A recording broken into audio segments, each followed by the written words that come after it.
The Starchild's story begins in Mexico, about 100 miles southwest of Chihuahua, near the Copper Canyon area, not in it, but near it. It's a high desert area, like northern Arizona around the Grand Canyon or something like that.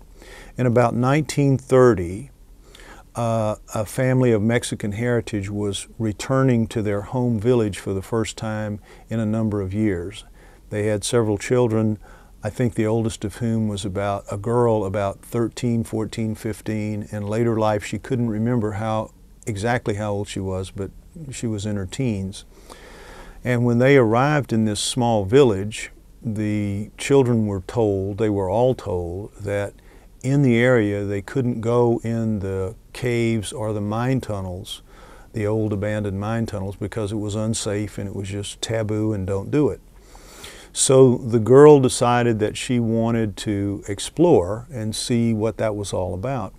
So a few days later, she took a basket under the excuse of going out to look for some fruits or berries, and she was just going to go exploring, and she did, and she went a considerable distance away from the village and found a mine tunnel up an arroyo. She saw a mine tunnel and she went up and she climbed up into it. And when she walked into that mine tunnel, some distance in, maybe 50 feet, where she could still see what she could see, she found a human skeleton lying on its back, looking up, on the dirt, just an exposed human skeleton. And she got a little closer and she saw that beside it was a mounded up pile of dirt from the floor that looked like a grave. And a little closer still, she noticed that coming out of that grave was what she called a misshapen hand. That was the word she chose, a misshapen hand. We don't really know what that meant. But that hand, she said, was wrapped around the upper arm bone of the human lying on the dirt. So that's a very dramatic scene, which meant, although she didn't understand it at the time, but it meant that the individual that was in the grave had died, and the individual lying on the dirt had buried it and left its hand sticking out. And to signify the closeness of their relationship, she wrapped it around her own arm, and then she laid there and died. She committed suicide in some way.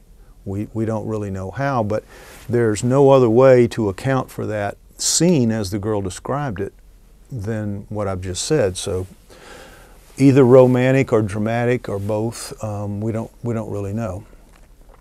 What the girl couldn't know, what we later found out, was that they had been lying there for 900 years. That was a 900-year-old burial.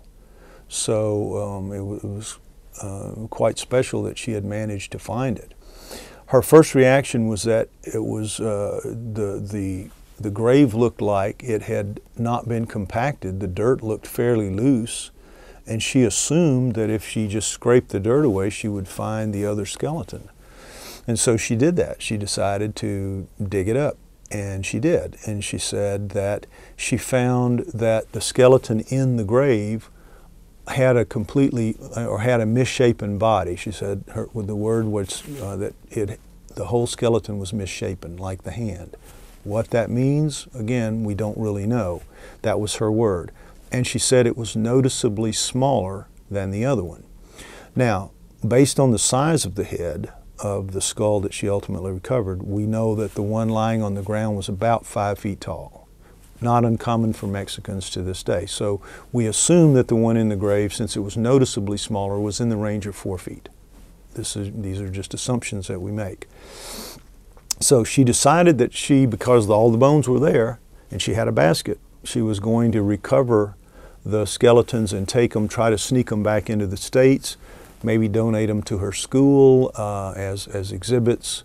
She assumed the misshapen one was just a deformity of some kind. She was just a kid. She wouldn't know any better. There was certainly no, UFOs or aliens in 1930, so it wouldn't have entered her mind to think anything but deformity. So she didn't have a plan for doing that, for sneaking them back in. So her first thought was, I have to hide these somewhere nearer to the village so that I can figure out a way to do this and then come back and get the bones and do it.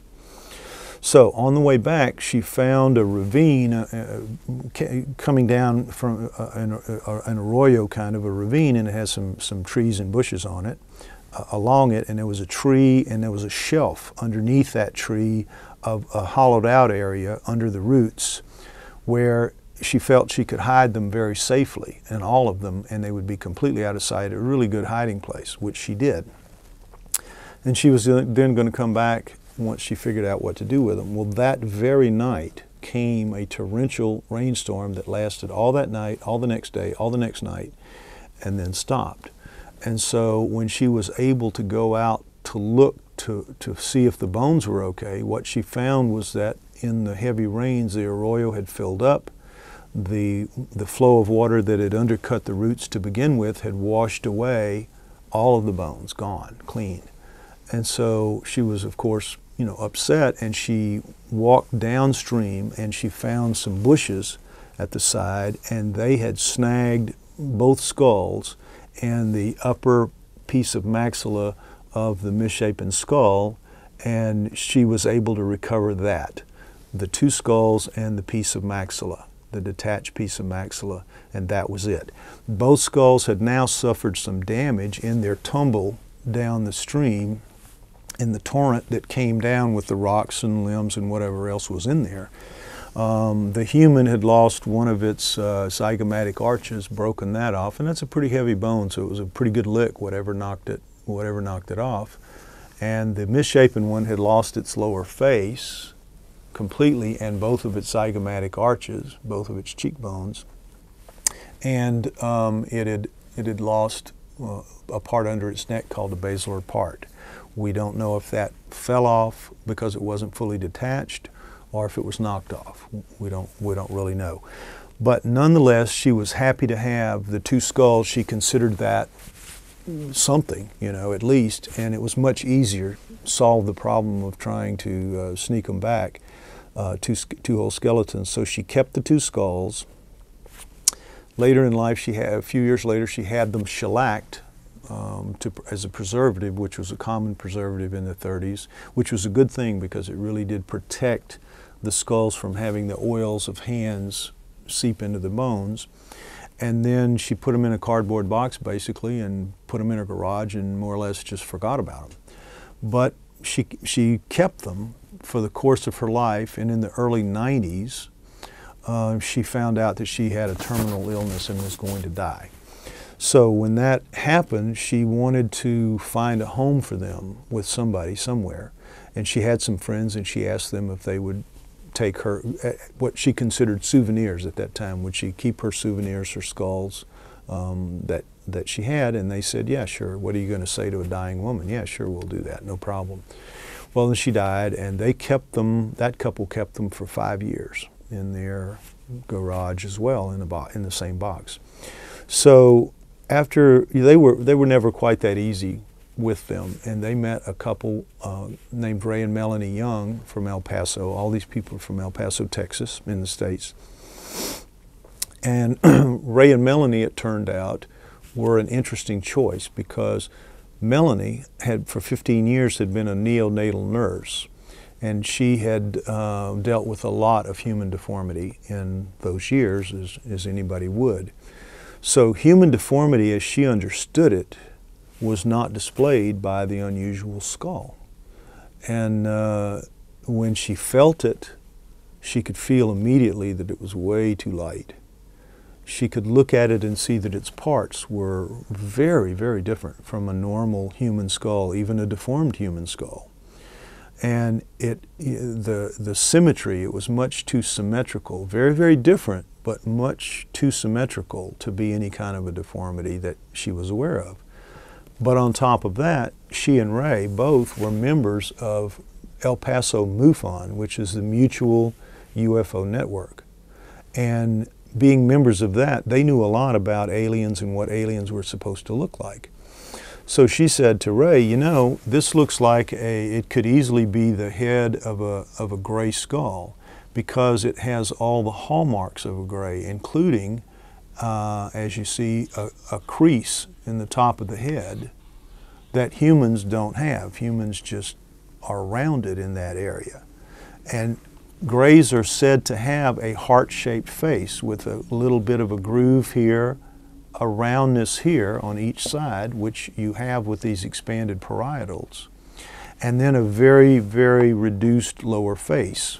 And in fact, this has all the hallmarks of a very reduced lower face. It physically looks like it could be a skull that would fit in a gray alien, the standard image that we have of a gray alien. So she said, I want to have this thing checked out. I want to have it determined what it is. And Ray agreed to that. So they went to the next MUFON meeting there in El Paso, and they put out the word to everybody there. Who in the field of alternative knowledge talks about skulls? Who knows about skulls that we can approach with this? And my name came up because at that time in '99, I was touring the country talking about a book I had written called Everything You Know Is Wrong, which dealt with an alternative view of human origins and a lot to do with hominoids, Bigfoot, the abominable snowman, things like that, and also what are called prehumans. And I compared the prehuman skulls to what the hominoid skulls were supposed to look like, and my argument was that they were the same, that they were not prehumans, they were actually hominoids. So people who had seen me do that presentation told Ray and Melanie, Lloyd Pye does a lot about skulls in his presentation, so why don't you contact him?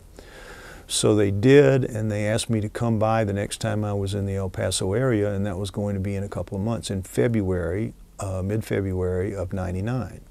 And so I said, I'll be on my way to a big conference in Las Vegas, in Laughlin, Nevada, near Las Vegas, and I can swing by then. And they said, great, love to see you, we'll wait for you.